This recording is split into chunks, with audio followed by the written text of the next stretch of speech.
MSNBC's Rachel Maddow on Sunday alleged that Donald Trump's selection of Sen. JD Vance, R. Ohio, as his running mate may have been a critical misfire after President Joe Biden has bowed out of the presidential race.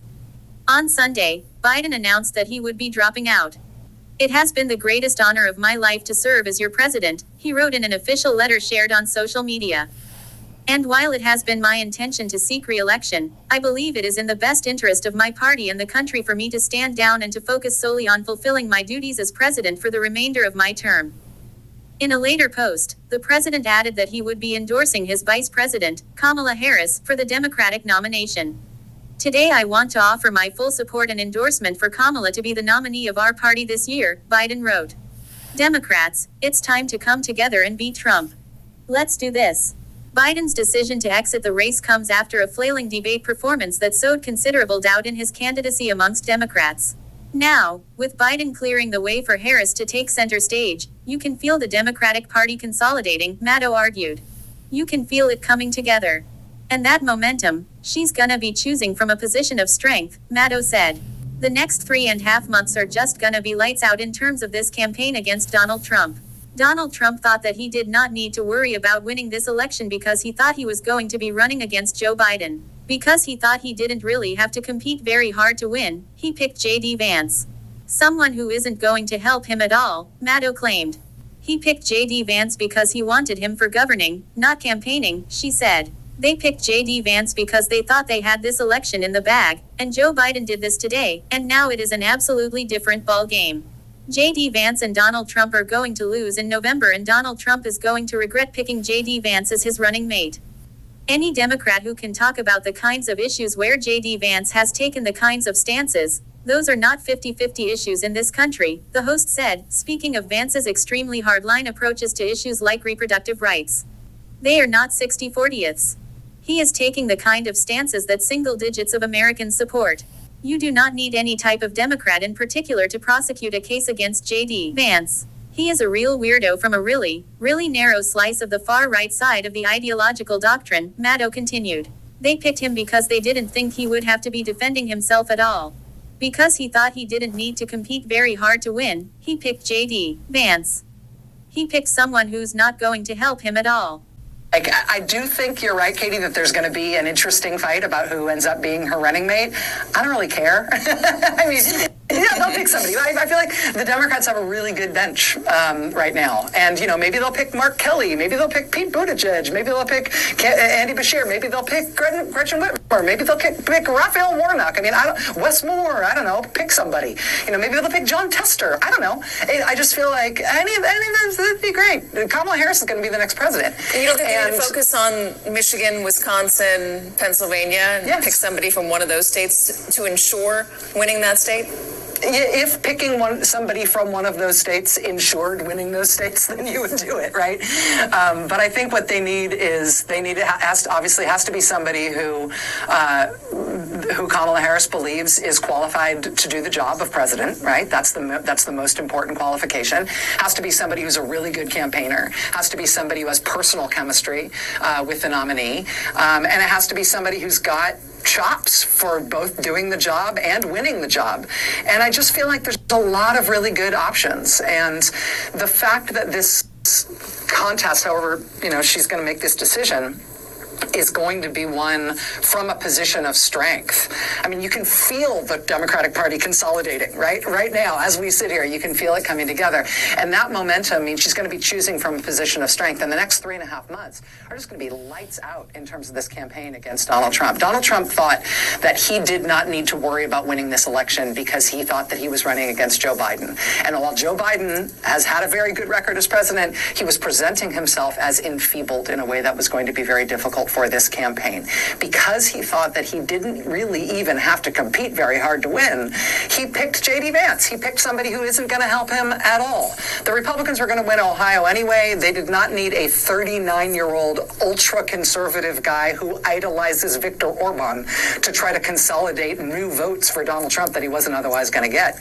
And they picked JD Vance because they wanted him to govern the way that they wanted him for governing, not for campaigning. And Kamala Harris, I think, gets to pick somebody for both. And that's a better position to be in. As you come onto the page, Kindly hit the like bell and subscribe to the channel if you haven't done so as yet. And don't forget to put on the notification bell so you can be notified when I drop the next video.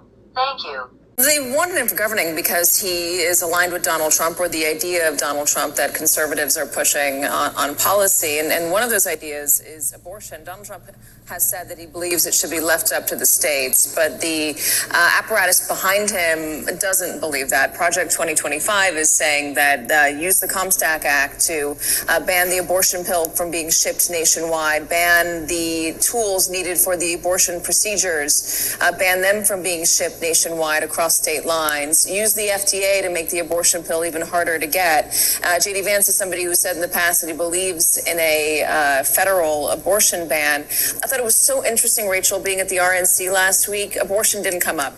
They didn't talk about abortion Not once. at the RNC. Not once. Not once. And that is exactly what Kamala Harris has been campaigning on day in and day out for about a year now. Yeah, and JD Vance. Project 2025 is really something on women's rights generally, and women's role in the country and in society and in politics. It's really something. But just look at JD Vance. JD Vance signed on to a letter that says that prosecutors should be able to get women's medical records from out of state to pursue prosecutions for abortion.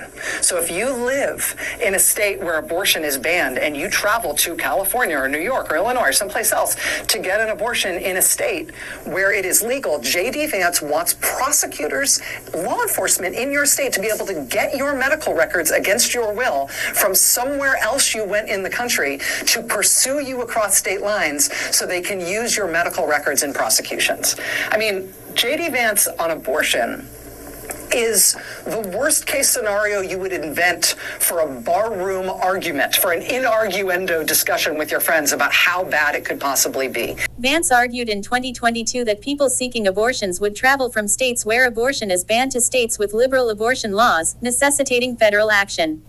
I certainly would like abortion to be illegal nationally, Vance said in January 2022 on a podcast when running for Senate.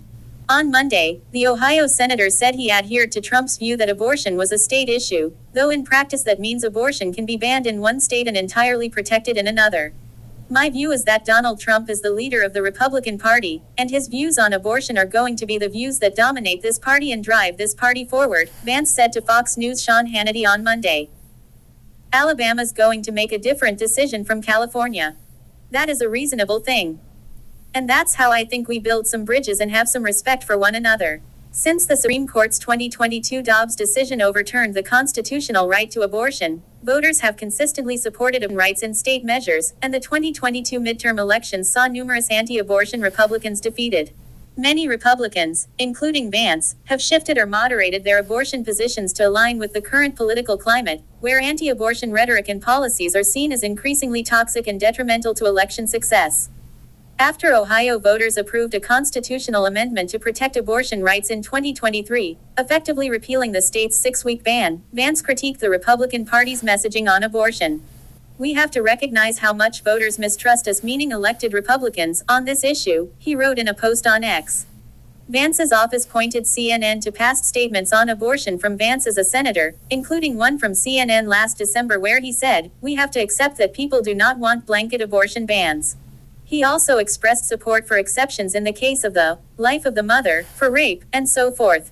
Vance once supported a national minimum standard for abortion restrictions and signaled support for a 15-week federal abortion ban to CNN before determining there was no appetite for it in the current climate. Vance proposed a hypothetical scenario where if Roe v.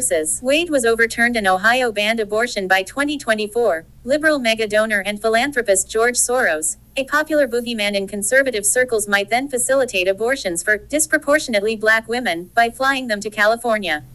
I'm sympathetic to the view that okay, look here's a situation, let's say Roe v. Wade is overruled.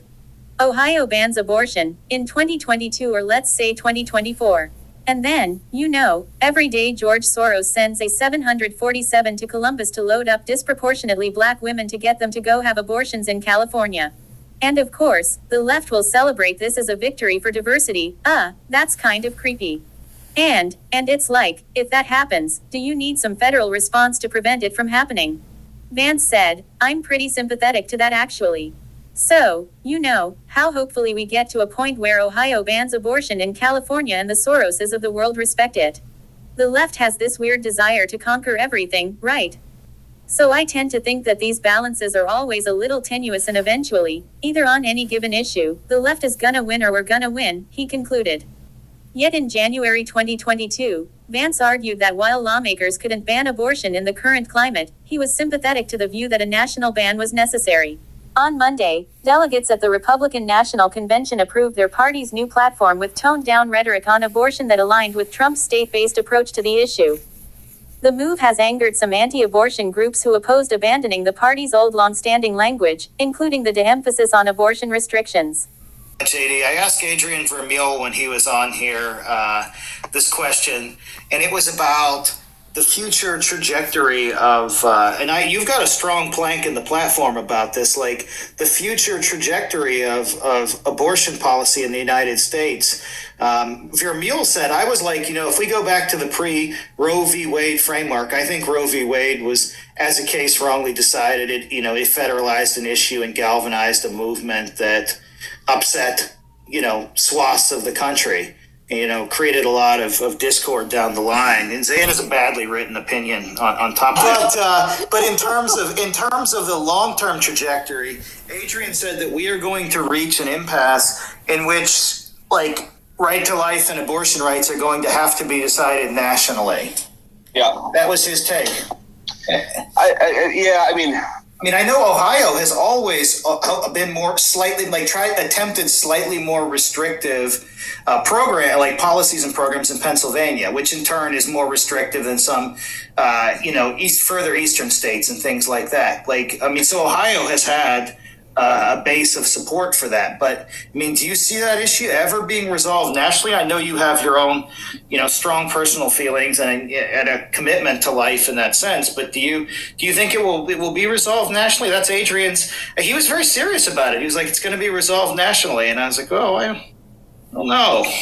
Yeah, I certainly would like abortion to be legal nationally. I don't, Adrian's like a smart lawyer, and I'm not. Definitely. He's great.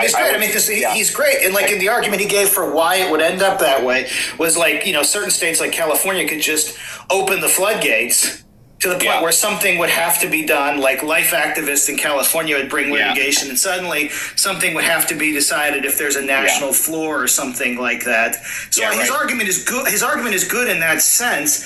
It's just my thinking has always been, and it's probably too late to put the genie back in the bottle, but I was like, a federal solution here would, or meaning an actual state by state solution here would probably have prevented all this. But do you think that we'll get a national resolution? I'm sure you'd like a national resolution. Do you think we could do it in this climate? Think that's going to happen that? This is JD Vance responding to the question. In this climate, short term, no. I guess I'm sympathetic to the view that, okay, look, here's the situation. Let's say Roe versus Wade is overruled. Ohio bans abortion, in 2022 or let's say 2024, and then every day George Soros sends a 747 to Columbus to load up disproportionately black women to get them to go have abortions in California. And of course, the left will celebrate this as a victory for diversity. Something like that could, that would be a really weird turn of events that could happen. Yes. And it's like, if that happens, do you need some federal response to prevent it from happening? Because it's really creepy. And, I'm pretty sympathetic to that, actually. So, hopefully we get to a point where Ohio bans abortion in California and the Soroses of the world respect it. But I'm sort of sympathetic to Adrian's view, and this is, certainly influenced by the fact that I'm a Christian. But, the left has this weird desire to conquer everything, right? So I tend to think that these balances are always a little tenuous, and eventually either on any given issue, the left is going to win or we're going to win. This interview was conducted by Very Fine People podcast. Back in 2022, JD Vance said he would like to see abortion nationalize. But it looks like if he has modified his views. But the question is, if he and Donald Trump gets into office, will he go back to his original abortion viewpoint of nationalizing abortion, making it difficult for women who were violated without permission to have a say-so on what happens to their bodies? As you leave the page, don't forget to hit the like bell and subscribe to the channel if you haven't done so as yet. Thank you for watching.